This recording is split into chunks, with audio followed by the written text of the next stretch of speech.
Hey, hey, hey, I hope you enjoying those tunes. How's that coffee feeling? I hope it's kicking in and I hope you're getting the clarity that you deserve. Let me tell you, this episode it's been fascinating chatting with you today about ego, right? I talked to you about Tony Robbins. I talked to you about his childhood and that critical moment where he saw how ego could stop you from having exactly what you need, right? And it's so funny. I'll tell you this before we dig a little bit deeper here. I know some people in my life, and I'm not calling out any names. I'm not that kind of person, but I have seen so many times in my life where people will say, one day, I know God's going to take care of this for me. Or they'll say, I know what I want is mine and it's coming. And an opportunity will present itself to them, that the answer to the question that they've been asking for, that thing they've been praying for, that thing that they desire, it'll be right in their face, and their ego will say, oh, I don't know if I trust that. Oh, if you do that, people might judge you. If you do that, you might get critiqued. If you show up in that way, I'm telling you, there have been so many opportunities that people miss out on because that ego starts whispering to them, oh no, no girl, you're going to look stupid. You're going to sound dumb. Are you crazy? Don't do that.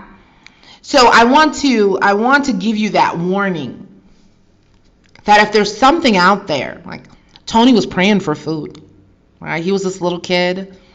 They're about to eat crackers on Thanksgiving while everybody else that they know is sitting down to turkey dinners with all the sides, a whole table worth of deliciousness, and they were about to eat crackers, and they were praying. They were praying for an answer, right? Maybe it was, their prayer was, man, I need a new job so that I can afford to take better care of my family, or man, I've got to find a way to make some money so that I can help my family. And when that package arrived looking different from what it was that they truly desired, his ego almost stopped him. So what do? How do you quiet this ego? How do you quiet that I know mind that wants you to feel safe and secure and not ever have to deal with pain or look bad or be judged? Right? So we're going to talk about two things that I think are really important. The first is practicing detached awareness, right? And this is something that Tony talked about. He described it in a different way, but essentially what we're talking about is seeing reality as clearly as possible, right? Sometimes we take a look out at the world and what we see, we distort, right? Tony says you might distort it, you might delete some things, you might change some things, and you start to see things a little bit worse than it is, or you might start to see things in a skewed light, right? You might have those rose-colored glasses, right? You might be seeing it through your pain, through your trauma, through your experience, and you're not seeing what's out there clearly, right? Tony talked a lot about this, and I think it's important. And so as a human, right, because at the end of the day, we're all human. We're not perfect.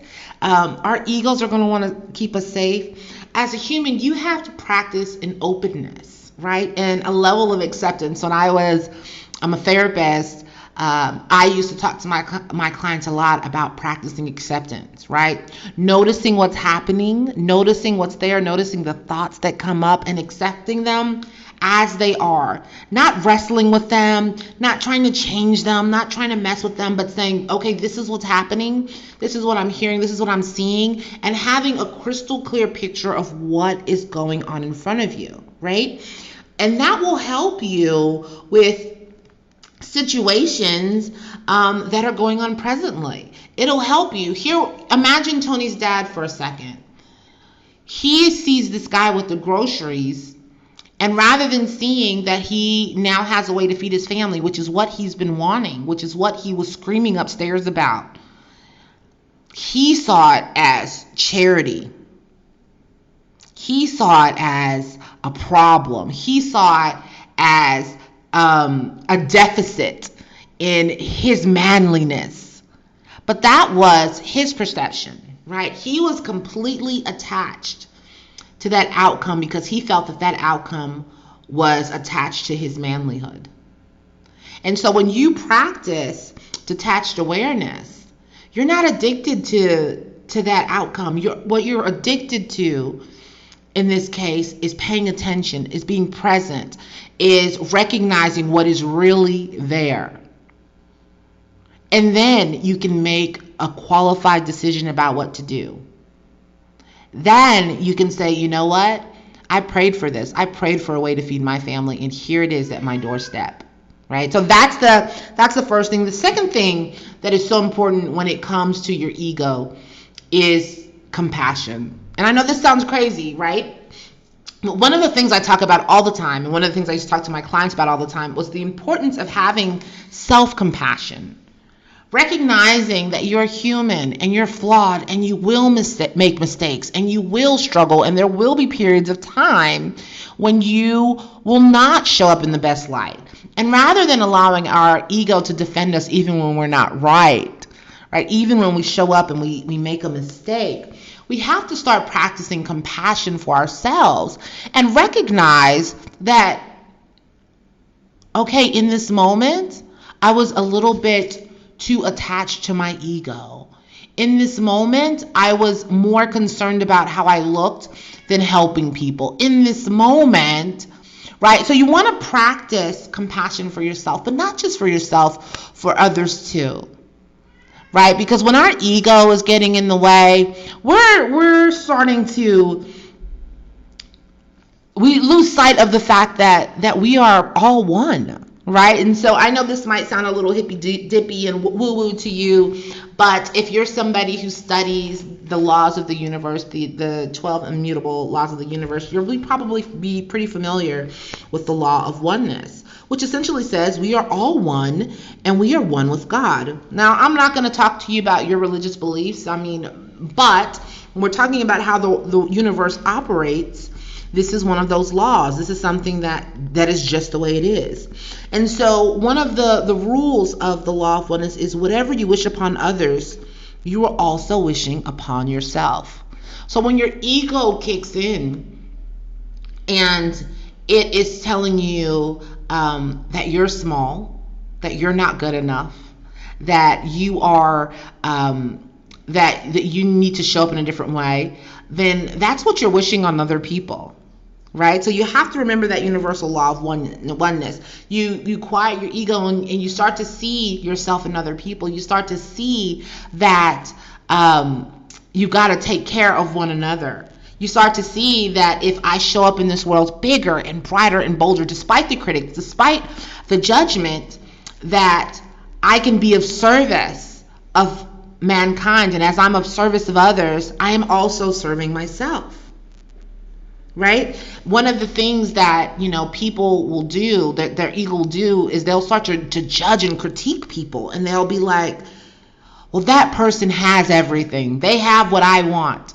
Rather than recognizing that someone else having what you desire means that you can have it too, due to the law of oneness.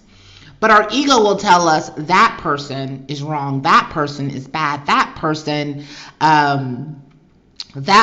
had it easier, right? You don't want to show it. I'll never have what they have, right? Our ego will stop us from showing up in the world and showing up big. But when we recognize that we are all one, you'll stop doubting your own greatness and realize that there's no separation between you and of God. That you have the capacity, you have the ability to create the life that you desire, should you allow your ego to quiet and give yourself permission to grow and be better, right? Because a growth mindset is probably the last thing that we really need to be thinking about when we talk about quieting our ego. We want to make sure that we're in the spirit of growth, that we're continuously working on ourselves, that when we see our ego kicking in, that we stop and we figure out what's going on there, and we make a change and we facilitate change, right? So be of growth. So those are the three things. You want to practice detached awareness. You want to practice compassion for others and yourself by paying attention to the law of oneness. And third, you want to definitely make sure that you are in a growth mindset so that you can create the life that you deserve, quiet that ego, and show up. So that is all the time we have for this episode.